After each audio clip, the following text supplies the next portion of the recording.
Yo guys, යාළුවෝ job එකකට ආවා.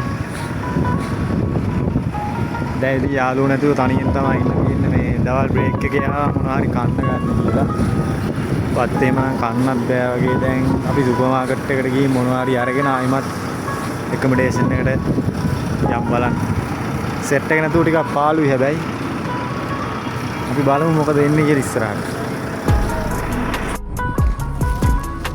Guys, පොඩි ඩ්‍රින්ක් එකක් ගත්ත බොන්න. තා පොඩි බන්නයක් ගත්ත කන්න ලොකුවට කන්න බෑ බඩිකින් නන්නේ. මේ තමයි පේරියාවේ මෙතන ජිම් එකකුත් තියෙනවා මේ ජිම් එකකට එහෙමත් යන්න ආසාවක් තියෙනවා බලමු අපි ඉස්සරහට බ්ලොග් එකකින් අරන් එන්නම් මොකද වෙන්නේ කියලා. මේ තමයි ඉතින් guys මම ජොබ් එකට ආපු අලුත් පැත්ත. එහෙනම් තා වීඩියෝ එකක් මම අරගෙන එන්නම් ඉස්සරහට අපි බලමු මොකද වෙන්නේ කියලා. ජය වේවා.